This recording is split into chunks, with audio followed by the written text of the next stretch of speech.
Hello everybody. We're gonna start this session. Welcome to this presentation of the Digital Leaders Club. Today we have a great presentation from an IoT expert at AWS. Our schedule for today is a 45 minutes presentation with a 10 to 15 minutes Q&A. And now I'll pass it on to Guillaume, the CTO and organizer of the Digital Leaders Club, to introduce the topic and our speaker, Dave. All right. Thank you, Vince. Hi, everyone. My name is Guillaume Duchesneau, CTO at Engeno, just like Vince said. Welcome to this edition of our Digital Leaders Club webinar series. Today, the title is, as you can see on your screens, The Impact of IoT, Solving Problems, Creating Opportunities.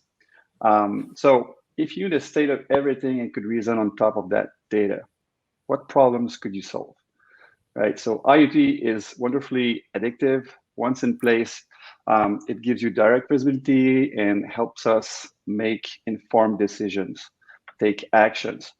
And IoT begs us for more questions, problems, and opportunities. So in this session, we'll discuss specific examples of how enterprises have deployed and leveraged IoT to transform their organization by creating new services, business models, and operational efficiencies.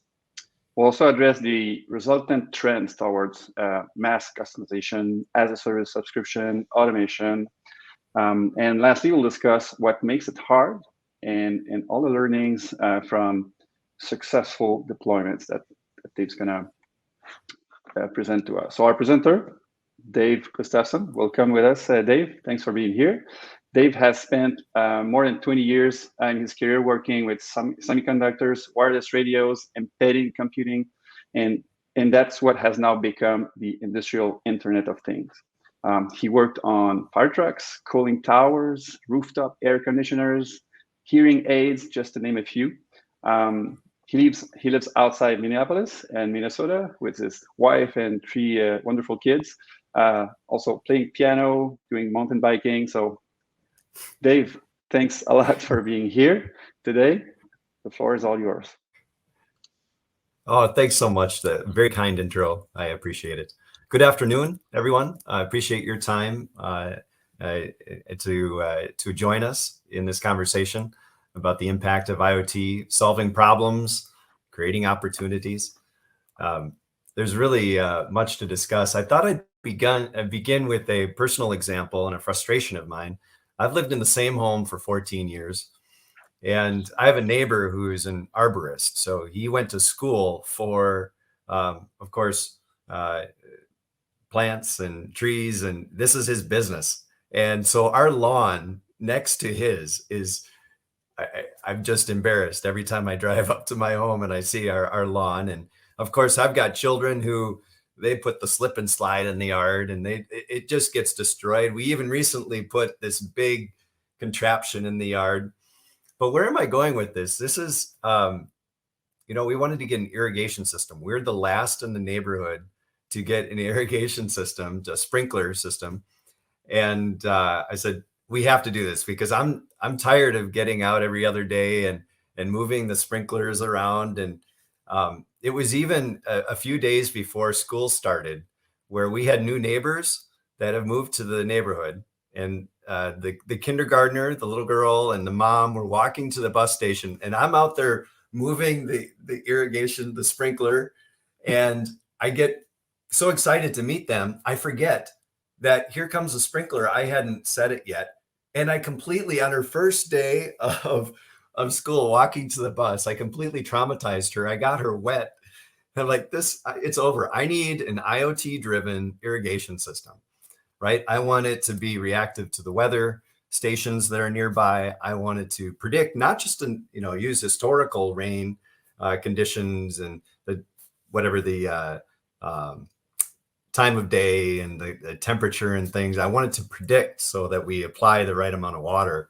So indeed, we just about a month ago had our irrigation installed, and to my delight, I've got it in my pocket and can be, controlling, have full management of my sprinkler system. So just a real life kind of everyday IoT solution that I've come to depend on. And In my buying decision, I wasn't going to do the old way of a mechanically timer based. I wanted it to be IoT connected. So as we asked when we started, if we knew the state of everything and could reason on that data, what problems would we solve? And I have the best job. I just love asking this question, the dream with me, the what if. Because once we have an IoT infrastructure in place and can start to get access to that data, get that visibility, we can start to do really intelligent things and improve our business operations, create new revenue streams. It's really a fun road ahead once we get that in place.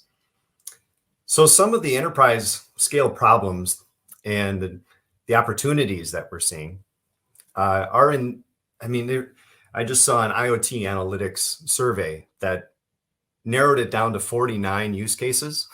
49. Well, there's really so many, right? But here are 8 that we're seeing. We have the industrial process, the smart factory, and examples with Fender, the guitar manufacturer.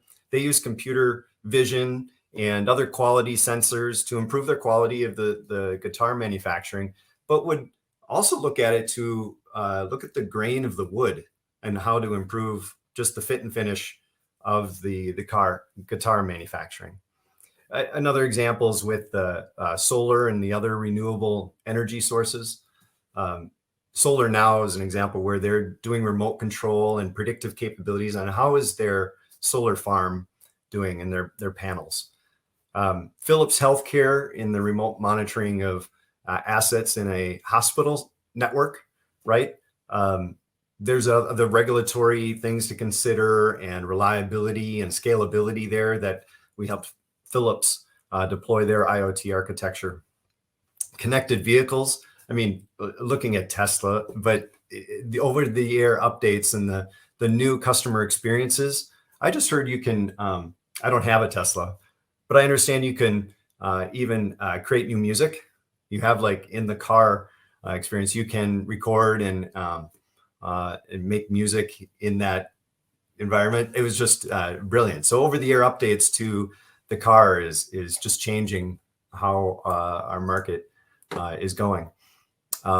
Agriculture, a fun example with agriculture has been not just improving the yield and using the right amount of fertilizers, even the supply chain, right? The downstream, once we have the visibility into how the crop performance is, but there's Bayer crop science that looked at, of course, the seed and really before that, improving the seed to improve yield and to improve just protection against other pests in the field and things. There's worker safety with Module, MODJOUL. They're a company that provides belts to help workers, with their position in lifting and the other things that they do in a warehouse environment to keep them safe. And of course, a whole slew of the whole smarter products and in the home and in connected buildings. But just a few examples. But they come down to 2 things, enabling 2 major business outcomes. It's revenue, shown on the left, and it's operational efficiency. Typically, the efficiency and the cost cutting, they can come first. They're a direct and tangible approach. What you measure, you can manage, and you can adjust your operations to do that. But the revenue side is where long-term gains can come from. The entire business model can change. A company like Michelin tires, they've been selling tires for hundreds of years. They can now sell miles, right, of tire runtime. So selling the outcome, selling the miles, Michelin can maintain ownership of the tires, and us as the customer, we can then own the miles and the outcome, right? We need to get from point A to point B. Sensors on the tire could tell Michelin everything they need to know about the tire, and they can deliver tires as we need them, right? And the loyalty of the brand is so much stronger, right? Next time, say Costco or whoever it is that they're telling me there's a discount on Bridgestone, I'm not as interested. I've got really my need is met because Michelin has given me that outcome as a service of sorts. So there's new market trends. IoT is absolutely driving and is at the heart of a lot of these trends. They're moving from mass production to mass customization. It's addressing this long tail of specialized goods and services. We're moving from pay up front to pay as you go. This is commonly seen. Of course, automation is a very familiar approach and remains a top key trend. IoT in particular is an outsized impact on the last one, the transformation from selling a product into selling a service and an outcome. But there are challenges. What have we learned? Successful companies have learned that organizational buy-in cannot be underestimated. Nothing gets smarter without the data. We have to make data-driven decisions, right, is what we're learning and what we're acting on. That seamless tech creates effortless customer experiences. So many technologies must work together seamlessly from end to end to create effortless customer experiences that in turn drive successful business return. And an IoT solution, let's face it, is there's no one solution for all of these use cases. We're depending on partners and other solutions, and we put these together to make it seamless. It's very, very important. Disrupt before we're disrupted, right? And then there's finally, I love this phrase, the no compression algorithm for experience. We've got to get our toe in the water. We've got to start somewhere. And really what comes of this, the domino effect, right? Once we get the infrastructure in place and we get some of the visibility of the data, we then start to discover new revenue streams, new opportunities. And it's because we don't know what we don't know. But it can evolve and develop over time with this in place. But IoT is hard, especially with edge that we're going to talk about. Data from legacy and brownfield equipment is delivered in a bewildering array of more than 400 industrial protocols. I mean, it's really overwhelming if we want to look at the smart factory deployments. All of those have to be converted at millisecond speed and standard cloud protocols such as MQTT, OPC UA for the ingest into the cloud. All this has to be done carefully and securely. And this is new for a lot of companies. Managing huge volumes of data is a whole new ballgame. Having your performance measured on the basis of data is not just new, but intimidating too. This is where the culture change steps into the game. And this can take time.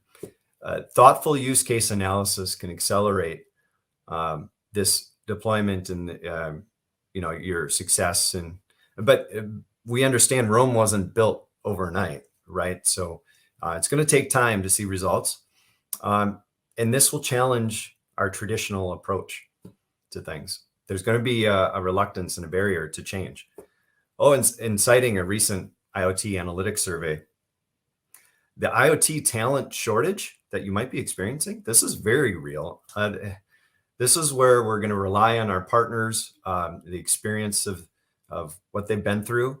But it's hard to find good IoT talent that's experienced with your use case, much less the technology. So another challenge not shown here, just with that IoT talent. I thought I'd share an example that we can all identify with. The COVID pandemic has brought challenges in the supply chain, and Carrier is one of these cold chain providers, transporting goods that need some sort of temperature control. And they have a very complex logistical system and delivering the food, medicine, vaccines.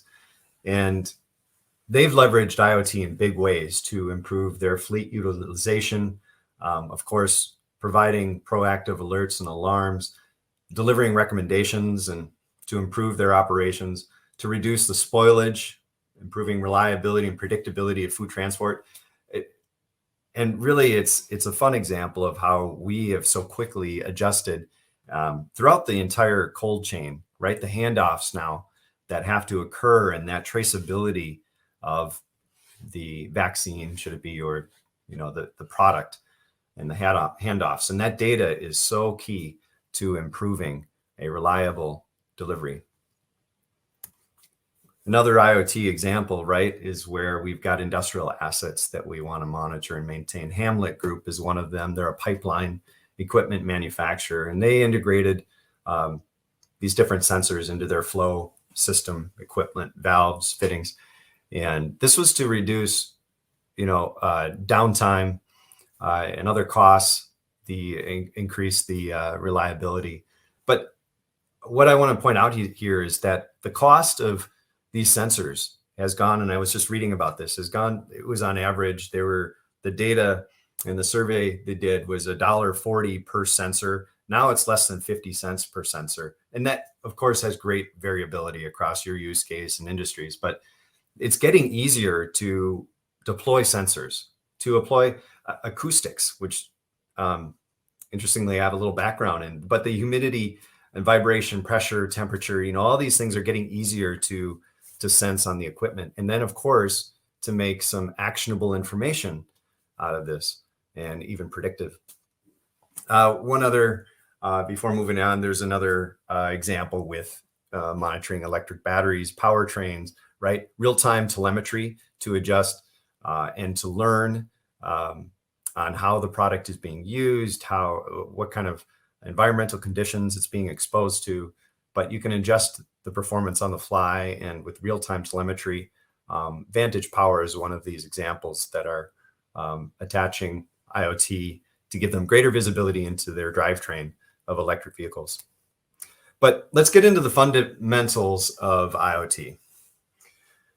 What are they? And this is where, a 45-minute conversation it can be a couple hours on your use case, but the fundamental components of IoT. This is broken out. I want to call your attention, at in the very middle, the intelligence and the outcomes. This is what we're after. And we see a flywheel sort of happen. At the very bottom, we have device software. And it, of course, how to connect and control, manage these devices. At the top, you have the analytics. And then finally, we're seeing more and more use of MLA, machine learning, artificial intelligence, and you get this flywheel effect. So something noteworthy to call out here is a philosophy and trend to leverage and maintain open source software. This has been a big investment of AWS, but the industry leveraging more best practices, right? Free RTOS, I wanted to call out here. It's a real-time operating system for many of the silicon players, microcontrollers, things. It's very lightweight. It comes with the reliable and secure libraries for your various wireless radios and other communications connectors and things. Another one is this Greengrass platform. It's a runtime environment. Now it requires a JVM, a Java virtual machine, but a very modular platform that's easily deployed at the edge to manage lambdas and other actionable logic, right? Some rules, logic, and things, and perform some analytics at the edge, but also to deploy AI and ML trained libraries or the models, to perform inference. What's fun about all this is the tools that you're used to in the cloud and writing the application.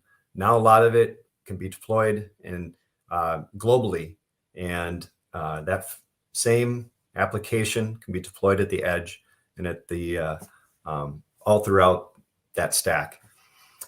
Also worth calling out here is the importance of security. Not shown, but equally important here is the trend for silicon vendors offering trusted platform management, secure elements. This is to hold and protect the crypto keys and hardware. This is at the core of device authentication and provisioning. Just to keep in mind, this integrated security, which kind of surrounds our flywheel here, is really at the epicenter throughout the entire IoT stack of ours and the people we work with. So we keep asking ourselves about the security and are we maintaining the best practices? And on this topic of security, there is an interesting capability we're using more rules, logic, machine learning for anomaly detection, such as denial of service attacks and things that are rogue devices that have been hacked. We can quarantine quickly and automate some of these things. But just enormous investments happening here at the edge and in this IoT stack. I thought we'd look quickly at a reference architecture. We have at AWS and numerous reference architectures. I picked one here that I thought we could all relate with. On the left is your connected home, and we're using a camera to identify objects, right? Has a vehicle pulled up, a package arrived, that sort of thing. And we can perform some intelligence at the edge, perform lambdas or our trained models. This is under the guise of the Greengrass runtime environment, right? And then we communicate back to the cloud using this IoT core to perform rules, to ingest the data, to further train our AI/ML model, and then take some action on what was seen. Of course, we have the mobile application here at the bottom with an authenticated user that is able to review the video content or perform some other action. Certainly we can hit the speaker kind of thing and talk to that environment. We can perform other like lights and other automation with the home. But these are all microservices that are available, that are proven. We have best practices stood up around implementing a connected home architecture. So just one of many. One that's an example that's taken advantage of this reference approach, right, is Wise. We're familiar with the company that has their affordable smart home camera. What I wanted to call out is just what these best practices and microservices can reduce their development time for new features and capabilities by 50%. So the quote at the bottom from their principal architect is how it's reduced their timeline by 6 months and their engineering costs by a factor of 2. Another example, now these are, I know, consumer oriented, but at TCL, they've got appliances, TVs, right? And why this was interesting, I thought we talk about is just how they need to perform over-the-air updates and deploy new devices around the globe, right? At a scale that's unusual. So millions of devices can be updated around the world in a matter of minutes. And it's a unique sort of obstacle, right? To have a reliable deployment of over-the-air updates in minutes to a global scale like this. It's absolutely been proven and been done. And we've got services to help enable that. Enel, if you haven't heard of them, they're an Italian power distribution energy provider in 30 different countries over in Europe. So they've deployed sensors and meters to over 500,000 cabins, and they wanted to measure energy consumption, monitor network behavior in real time. And what's interesting here is with that IoT infrastructure in place, they were able to create new revenue streams and kind of use cases, right? To, in this case, track effects of seismic waves and earthquakes. So something that wasn't on their radar in the beginning was completely enabled later by some of the data they were able to see and what was coming in. So again, you don't have to know all the answers. Decisions are made often on the front end with only 80% of the known kind of criteria. But now with the visibility to the data, wow, now we see what's going on. We can improve our operations. We can create new revenue streams. So this is going to be in the deck. You can read it later. It's a terrible slide. I'm breaking all the rules for a presentation. I understand, but it really that's significant. Innovyze, a Canadian company, recently acquired by Autodesk. Autodesk we know as the simulation software provider, CAD kind of tools. And Innovise is then a North American leader of water utility software to manage just their water systems. And they have made great use of edge compute and artificial intelligence, a lot of these tools we were just describing, to give them predictability right into leak detection, other disruptions, just water quality, meeting customer demands, operating at peak performance. They are really a standout in how they've utilized technology to improve how we distribute water and provide water around North. It's something as simple as delivering water, and how technology has improved this to make it so reliable, clean, safe throughout North America. So fun example, and this will be in the deck that'll be provided. So these use cases and examples I just kind of quickly went through, they all have something in common, right? It's the edge capabilities. And the edge is an interesting kind of issue for us, right?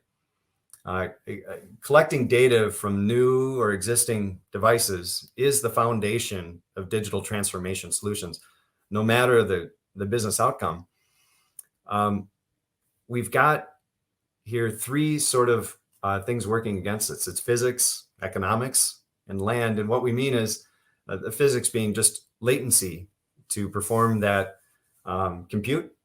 Cost of moving the data to the cloud just is prohibitive, and the economics, right? And then finally the regulatory, right, compliance. Maybe it just can't leave the jurisdiction. Let's say it's privacy information that can't leave, or we're seeing more and more of this. So just this investment in edge compute and the capabilities that now exist with open source software such as Greengrass, this is where we're seeing enormous investment and opportunity for us. So one example, again, that's making use of this is a Canadian company called EcoFit that's improving the assets within a gym to improve uptime. Is it fully being utilized? All these questions, and Greengrass, for instance, will give the local gym owner or the manager on site real-time insight into how are his assets performing. Is anything looking like needing maintenance and repair, and so on. But that can be done at the edge or in the cloud. But great flexibility to help them improve their gym experience. This is where I think this is the game changer. I think the surgical room. And I had experience with this firsthand. I saw this in action. It was absolutely stunning and impressive, right? We can't, in a surgical environment, we can't go to the cloud to make actionable information happen. It's latent, it takes too much time, or again, the regulatory limitations of it.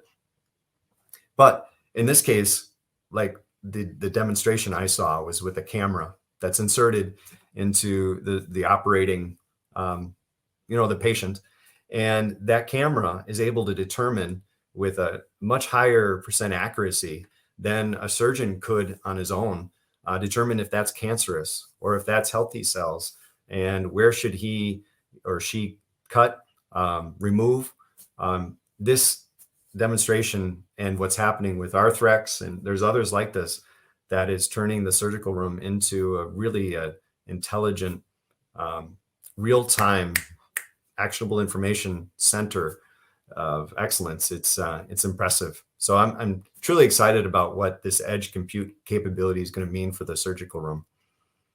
And putting it all together, now we take a step back, look at the big opportunity with an LNG plant is the example here. This is in Australia. It's a company called Woodside, and they've been at this. Remember, we're not building Rome overnight, right? You start small, you get an infrastructure in place, you evaluate the data, what impact is it having, you identify new use cases, right? But here, a few years into it now, and they have a truly a remarkably intelligent system. They've improved their worker safety. I mean, really the outcome, it's a long list of ROI benefits and improvement benefits they've had. And They're utilizing digital twin, all of these things on the left, right? That are the buzzwords of today. Well, this is being done in practice. And I think this might break a little on us, but I think the gist will come across. My up feeds are not very good. So I'm playing a video right now of where they used a robot to do a point grab, a LiDAR, point by point modeling of their assets, compressors and pumps. And they're now able to have a digital representation of these assets. And of course, overlay real time the sensor data and the performing, how they're the assets. Are they alarming? Are they in healthy state? What deserves attention? But they're removing the workarounds, right, that were necessary before. Someone with a clipboard now looking at the displays and the dials, the sensors. Now we can do it in real time. And you can see in the videos here, they were looking at fin fans with some thermal sensors. They were looking at other equipment when they suspected an issue, and they can probe deeper. And this is with, again, robotics. And we'll see this more and more, even at reInvent coming up right around the corner. There's enormous investment on automation of robots, AGVs, and just how to better manage these robots and the automation of a factory floor. So hopefully this kind of rounds out what is possible, what can be done with IoT and the use cases that it can help achieve. So this is a little plug on some of the resources available to you from AWS, but how we get started, right, is what we're trying to answer. There are solution architects available. There are workshops available. In the lower left, this is, I can't stress enough the importance of our partner network. Really, that's the scaling engine that they'll have a deeper understanding of your particular use case in your region. So Ingeno, of course, being a preferred partner here, and professional services are available as well.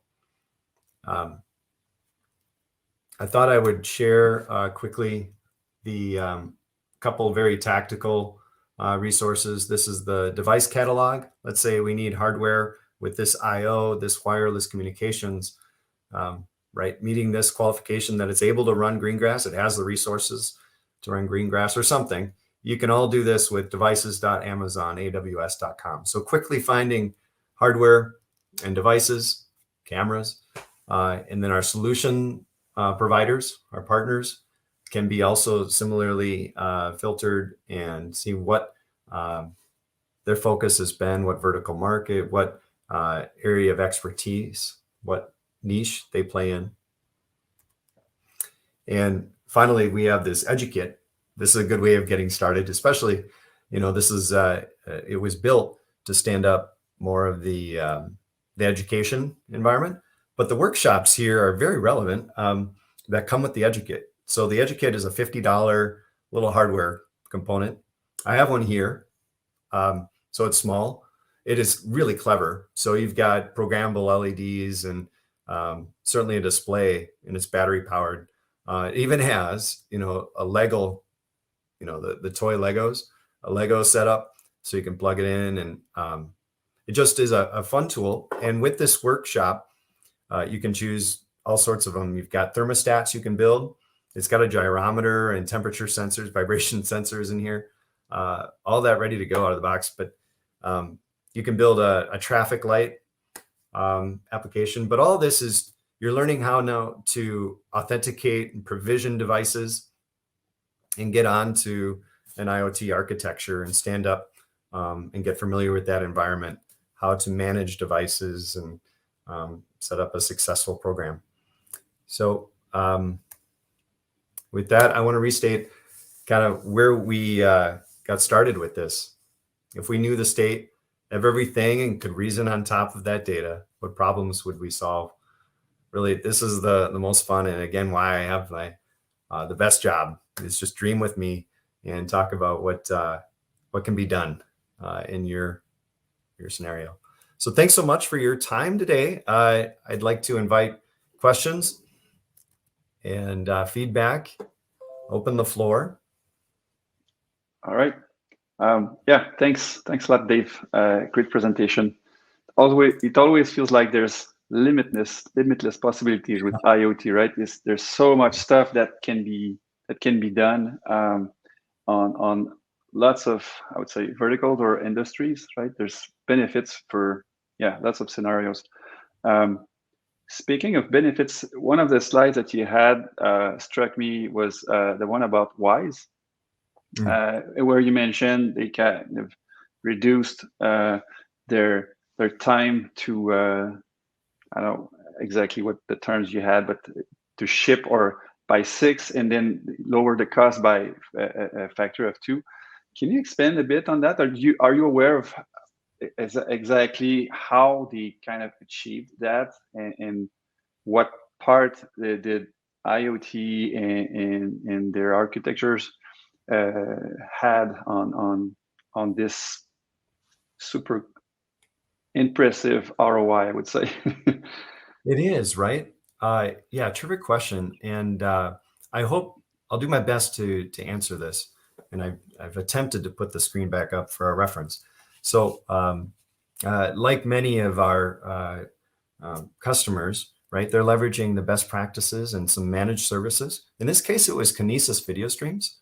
So that's just a managed video ingest, and where storage will scale as needed and is managed for you. It even will, there's retention things that are all managed for you. So is it hot data, colder data, and it'll stand up quickly the video feeds, and then it'll allow AI ML on top of those video streams. So a lot of that logic and that glue has been established and can help you deploy a solution faster, in this case, a camera.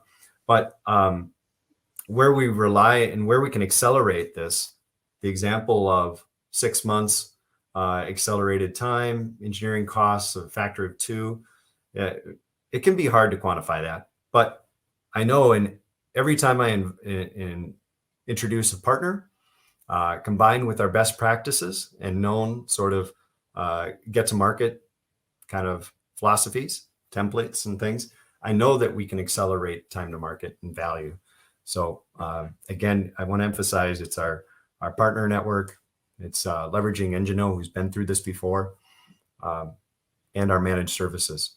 So expertise, but also from what you're saying, expertise, of course, but also using managed services, I guess, also to have how can I say, leave that to a cloud like AWS and instead focus on the core, I don't know, the core business, and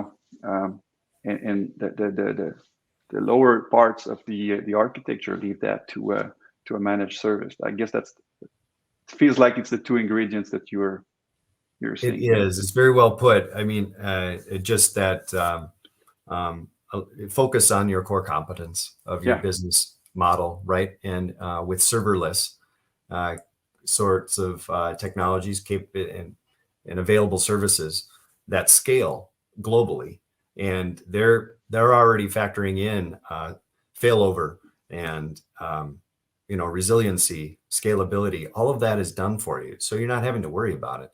So that is,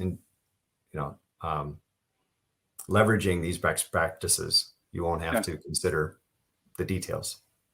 Yeah, stop managing, let's say, virtual machines, but instead manage your data, understand it, expand on that instead. That's right. Yeah. Okay, makes sense. You mentioned multiple times the concept of edge computing. So could you, for those that maybe not super familiar with the concept, can you expand a bit? What is what is edge computing exactly? Why does it matter? And what are the challenges around that? And how do AWS can help on those aspects? Edge is any time that we can't be reliant on the cloud, right, to perform actionable decisions. So we've got our edge devices that, with the cost of silicon coming down, the cost of our really managed services and IoT in general, and deployment, these costs are coming down. So it's enabling more decision making at the edge that doesn't have to go back to the cloud if it takes too much time, or it's just unable. You don't have reliable communications to the cloud. So that's really what edge compute is about. And we're just making, and AWS is one of many, but we're trying to make this easier and more reliable and secure at the edge to do this, whether it's a factory floor, right, with OEE and other KPIs that need to be seen by the plant manager in that operating floor, or if it's right, that surgical room. I get so excited about that surgical room, being able to make decisions on the fly, disconnected from the cloud, but using the same sort of workflow, application development, that we're familiar with the cloud, but we can deploy it at the edge to make those decisions in real time. Right. So you can have from one of your diagrams, it's more than just capturing data and sending to the cloud, right? You can deploy ML models on the device itself using your SDKs, and you can also have richer logic on the device. So for instance, when it comes offline, that kind of stuff. That's right. And I love you. That is very, very true. The richer logic. Notice also that they come, like with Greengrass, you've got secure certification. It can manage end devices. It can provision and authenticate on its own and manage end devices in a secure fashion. So it becomes truly a cloud in a box of sorts to enable a deployment of edge devices on a plant floor, right? You're going to add tags or historian data or SCADA systems. So it really becomes powerful. Great. We have a question on the chat. So from Gert L regarding security, concerning consumer products like a litter cleaning robot. Such a robot will scan all your rooms and will upload that info to the company. Customers will share thus a lot of private data. How to ensure that data is well protected and reassure clients? Yeah, there's a very thoughtful, we've got documentation. Let me reference the IoT well-architected IoT lens. So there's 5 pillars we look at. Security is one of them, but then you have to break it down into security of data in flight, data at rest, how to authenticate and provision devices. But where you're getting at is how the data is now consumed by that local robot and how it's going to be communicated back. Should it go to the cloud? Should it stay resident to the the operational facility? It's a wonderful question, and we've got answers to that. And these are now little decision points on where is the data best reside? What can we best do with that data? If it's not needed to make our actionable decisions, I caution you, we don't want to touch it, right? Because it is private data, and there are laws around the world that we want to assure compliance. And AWS does a wonderful job at doing this. And our partners are certified and have gone through this. It's very well thought out. So I hope that I addressed your question. Yeah, so Gert, if you have a sub question, don't hesitate. We'll come back to it if you need more or another angle to cover with this. In the meantime, maybe so I have questions regarding, because you mentioned, Dave, one aspect to consider is change management. Right? There's collecting gazillions of data points, right? Comes with change, right? You need to collect this data, you need to structure it, you need to make sense out of it. So can you share the kind of challenges that you've seen in with your customers, and what kind of time should organization beginning their journey with IoT should expect in terms of getting some maturity on that? What to expect on that front? Oh, that's a very difficult question to Yeah, answer. it's a tricky one. I'm Right? sorry. So, but there's a couple things that I think are worth pointing out with this observation, right? This change management is hard. It begins with a top-down leadership style. You have to set the vision and or the goals, objectives, right, from leadership. And to get buy-in from the organization comes from really top down. But then there's ownership given to management and on down the organization, that they own a part of this, and they are now included in this vision to become more transform the company. But change management is a very thoughtful question, and it No, it's a deserves hard more one. time. Yeah, I'm sorry. I didn't want I don't expect you to solve the change management right. here, but maybe the kind of difficulties, the kind of maybe resistance that organizations There are is. struggling with, maybe that you have been witness of.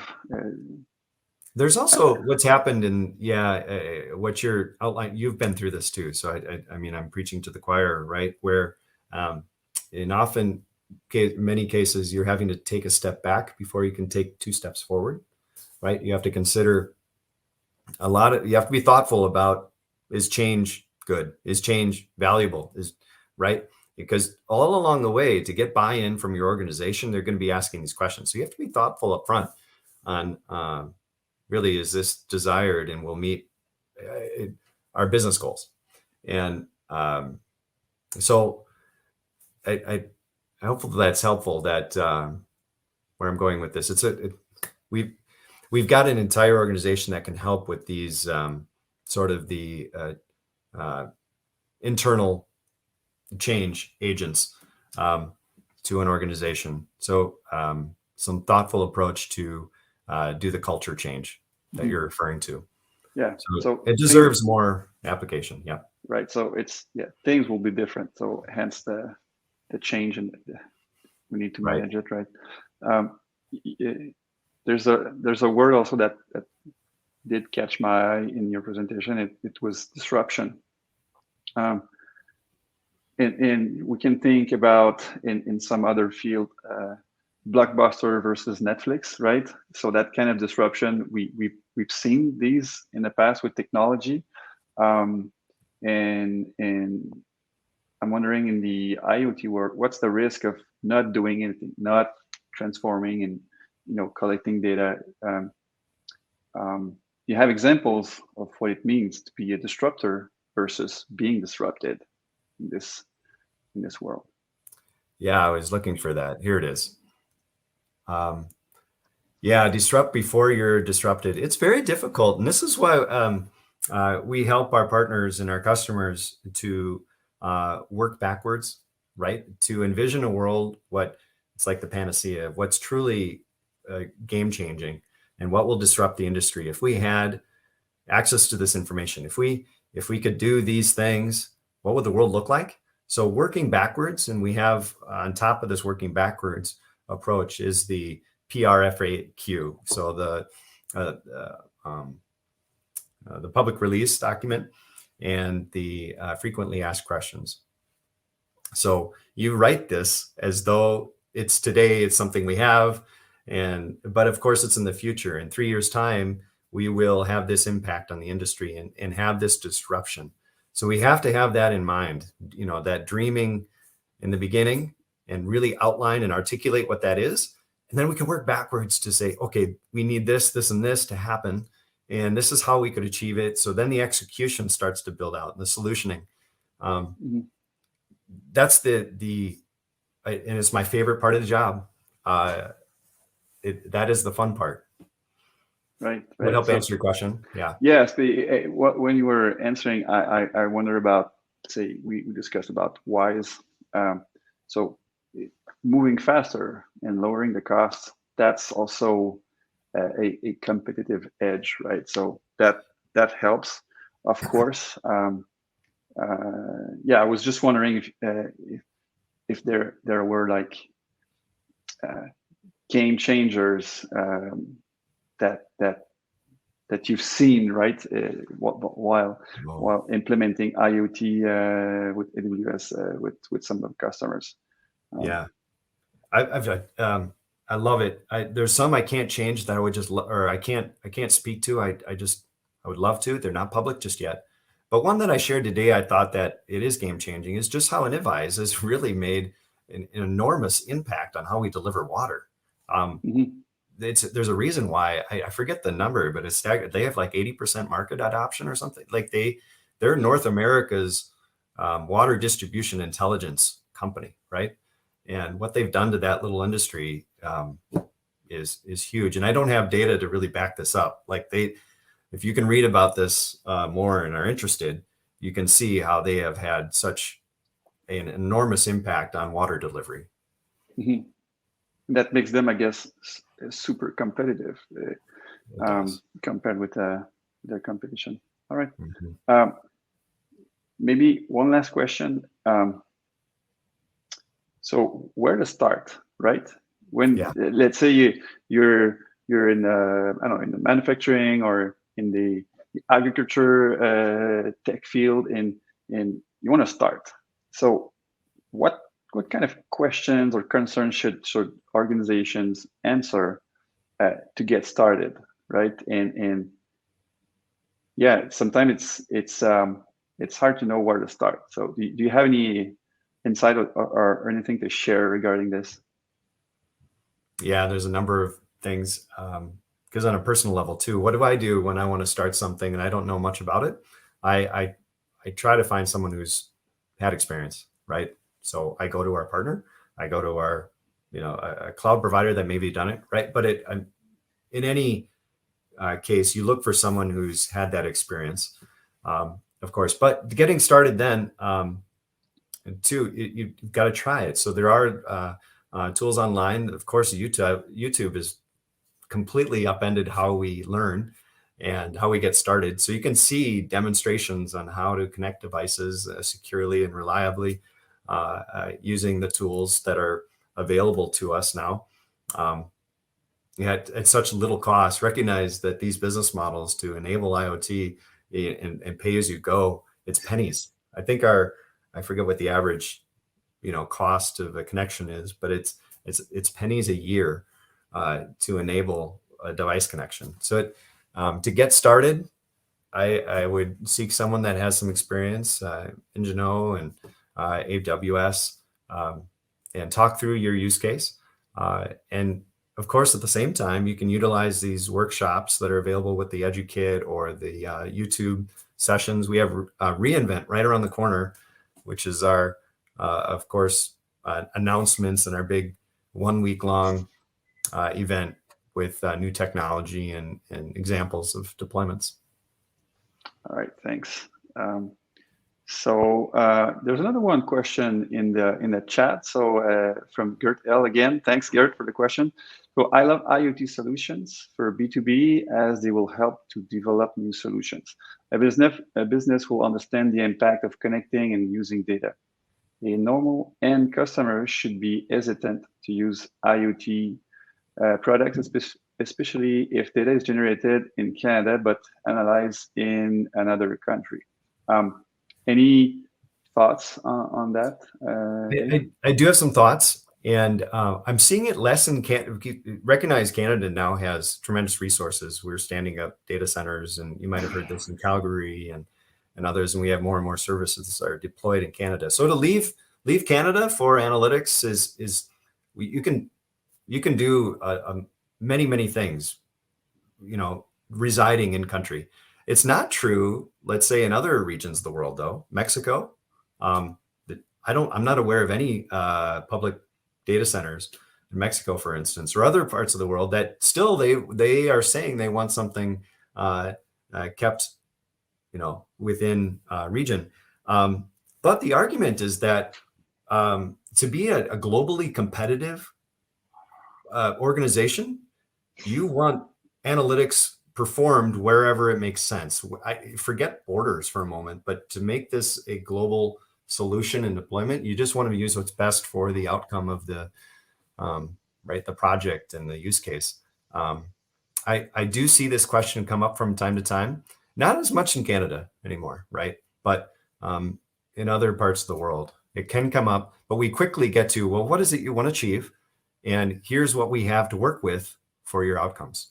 And the argument has less merit when you start to look at, okay, this is the use case we want to deploy it. So I hope I answered that well for you. Let's say for a cloud like AWS that has lots of data centers in multiple regions in the world, I guess you can also adapt to some more sensitive customers where you could have their data reside on close to them, right? Where sometimes it's about local laws also.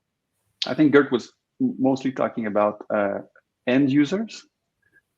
So it might be a bit harder to have, single users have their data on specific regions in terms of costs and that kind of stuff. But yeah, I think that's another angle. Yeah, and I completely missed the opportunity to say we've got a lot of these deployable edge solutions, right? You can have, we call it outposts or wavelength, which sits at the edge of the cellular network. A lot of these solutions now can be deployed quickly at lower cost, but it's that's also available for you, even though that the data center doesn't reside, the AWS availability zone doesn't reside in where you want to go. You now can get rack equipment and all the services and deploy on your own using the same, solution. So something else to consider there. Right, having local computing for the end customers. Yeah, that's a good point, because I have lots of smart switches and smart thermostat at my home, and one of the criteria I personally have is I want most of the data and automation to occur locally, not because I'm afraid that someone's going to see how warm or not I keep my house, but also because if I lose internet, then it still works. There's also that, right? So as long as I have a network, it's still working locally. That's right. All right, I think seeing Vince reappearing, I guess we're at the end of the hour. So Vince, I'll let you maybe conclude. And again, Dave, thanks a lot for your time today with us. It was really a nice presentation. Well, thanks so much. Yeah, my pleasure. Yeah, thank you, Dave. So we are right on time. Again, as usual, the presentation and the deck will be shared within 24 to 48 hours of the presentation. Again, if you have any questions, you can reach out to Dave. I'm sure he's going to make himself available to your questions. And again, thank you for your time today. And we'll hope to see you next time at the next edition of the Digital Leaders Club. Thank you. All right. Thanks, everyone. Bye-bye now. Bye. Thanks.